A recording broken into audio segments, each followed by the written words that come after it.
Estamos en el día número 38 de nuestra campaña de 40 días de ayuno y oración, en donde el tema que estamos tratando es tiempo a solas con Dios, creciendo en el conocimiento, la intimidad y en la comunión con Dios. El tema del día de hoy será la palabra en nuestra ciudad. Vamos a hablar sobre la importancia de que la ciudad en la cual el Señor nos ha puesto para vivir y tener también nuestra iglesia, debe ser la ciudad en la cual debemos hacer com que a palavra pueda chegar e avançar dia em dia. Quando observamos as cidades, observamos que há um grande centro de concentração de poblação em nossas cidades. Elas aparecem na Bíblia como muito importante em la história. Deus sempre mirou as cidades e seus habitantes e ele mesmo preparou uma cidade especial. Deus preparou esse pueblo para seu pueblo, que é a cidade chamada la Nueva Jerusalém. Deus deseja que os habitantes de las ciudades conozcan e obedeçam a sua palavra para que puedan vivir em paz, harmonia, segurança e para que também puedan assim servir a Ele. Deus está interessado em el bienestar del ser humano, mas e su propósito final é sua própria glória. A Bíblia diz em el livro del profeta Habacuc, capítulo 2, versículo 14, lo seguinte: La tierra se llenará del conocimiento de la gloria del Señor, como las aguas cubren el mar. Vamos a observar en ese tiempo dos ciudades que Dios bendijo a esas ciudades en razón de esa ciudad desear vivir en conformidad a la palabra de Dios.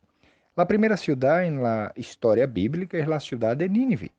El libro del profeta Jonás habla sobre la historia de esa ciudad antes perversa, pero que tuvo su vida transformada y cambiada a través de la palabra de Dios. El texto dice que la ciudad estaba llena de pecado y maldad. Cuando leemos en el libro de Jonás, capítulo 1, versículo 1 y 2, dice lo siguiente: La palabra del Señor vino a Jonás, hijo de Amitai, con esta orden: Ve y predica a la gran ciudad de Nínive, predica contra ella, porque su maldad llegó hacia mi presencia. Todos conocemos essa história de como Jonás tentou huir de la presencia y del llamado que Dios tenía para sus vidas y como Dios lo trajo nuevamente a la importante tarea y responsabilidad que Dios le había dado. En el capítulo 3, versículo 1 al 5 leemos: La palabra del Señor vino a Jonás por segunda vez con esta orden: Vete a la gran ciudad de Nínive y predica contra ella el mensaje que yo te envié. Jonás obedeció la palabra de Dios y fue para Nínive. Nínive era una ciudad muy grande, siendo necesario 3 días para cercarla y percorrerla por completo. Jonás entró en la ciudad y percorrió la ciudad en solamente un día diciendo: De aquí a 40 días Nínive será destruida. Pero los ninivitas, a través de la acción del Espíritu Santo, la Biblia dice que ellos creyeron en Dios, proclamaron un día de ayuno y todos ellos, del mayor al menor, vestiéronse en pano de saco. La palabra de Dios fue predicada y el pueblo se arrepintió. Es interesante destacar que el pueblo volvióse al Señor.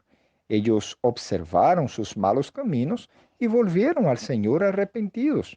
Dios aceptó el arrepentimiento del pueblo y no destruyó la ciudad, así como el profeta Jonás deseaba.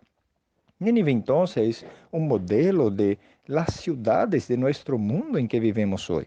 Nuestras ciudades están llenas de maldad, pecado, corrupción, violencia, inmoralidad, idolatría y otros problemas más sociales.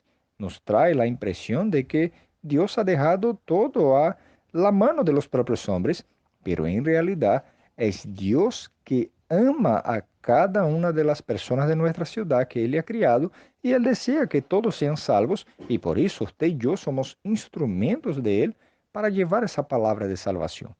Hoy en día, todos los cristianos son como Jonás, o sea, tienen un llamado de Dios para ser discípulos. Infelizmente, algunos continúan o siguen huyendo de Dios, así como Jonás, pero gracias a Dios por aquellos que obedecen, salen y predican la palabra del Señor y muchos se arrepienten. La segunda ciudad que vamos a observar en ese tiempo es la ciudad de Éfeso. La ciudad de Éfeso era muy conocida por su idolatría. En ella estaba el templo de la diosa Diana, que era una diosa pagana mucho conocida y adorada en aquella época. En el capítulo 19 del libro de Hechos, la Biblia habla la historia de la llegada del apóstol Pablo y cómo Dios usó su llegada para traer un despertamiento y un avivamiento espiritual a la ciudad. Pablo empezó a predicar, a fortalecer a los cristianos y vean en el versículo del capítulo 19, versículo 18 al 20, que es lo que dice. Por 3 meses, Pablo frecuentó la sinagoga, donde hablaba con osadía, enseñando y persuadiendo con respecto al reino de Dios. Visto que algunos de ellos se mostraban empedernidos y descrentes, hablando mal del camino delante de la multitud, Pablo entonces se apartó de ellos, separó a sus discípulos, pasando a enseñar diariamente en la escuela de Tirano. Duró cerca de un espacio por 2 años, enseñando y predicando la palabra del Señor tanto a judíos como a griegos. La palabra del Señor estaba siendo proclamada en la ciudad de Éfeso, esta palabra que tiene poder para transformar y libertar a la persona y toda la ciudad de su pecado. El texto dice que muchos de los que creyeron vinieron a confesar a Jesús y denunciar públicamente sus malas obras. También muchos de los que habían practicado artes mágicas reuniendo sus libros, ellos tiraron en el suelo y quemaron delante de todos. Culpados por el precio del pecado, ellos entonces llegaron al arrepentimiento y la fe, y así la palabra del Señor crecía y prevalecía poderosamente. Aconteció que Éfeso experimentó un gran avivamiento espiritual.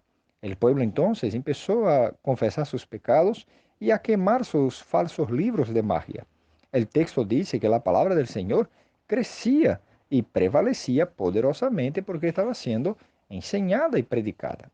Nuestras ciudades necesitan urgentemente de la predicación de la palabra de Dios y los miembros de la iglesia son los que están encargados con esa responsabilidad. Pare y pense un poco en su ciudad. ¿Hay pecado, hay maldad, hay idolatría en su ciudad? O sea, ¿la sociedad en que usted vive anda lejos de Dios? Usted entonces es responsable delante de Dios para llevar la palabra y orar al Señor para que esa situación sea transformada y cambiada, porque Dios quiere bendecir nuestra ciudad.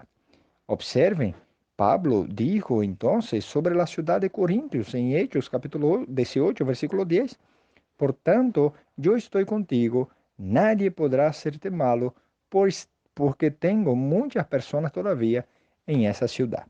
Es interesante también percibir que Dios tiene muchas personas en nuestra ciudad, por eso es el tiempo de llenarnos toda la ciudad con la palabra del Señor y hacer nuevos discípulos para Él. Usted también puede aprovechar ese tiempo para orar al Señor. Dígale a Él que su ciudad es verdad, ha vivido en maldad, en pecado, pero pida a Él que Él use su vida para cambiar esa situación. Dê las gracias al Señor y ponga su vida a la orden para ser instrumento de transformación en su ciudad a través de la palabra. Ponga su vida, su hogar y lo que Dios le ha dado como estrategia y objetivo de hacer con que muchas personas conozcan la palabra del Señor. Mi oración y deseo para tu vida en ese día es que el Señor te bendiga.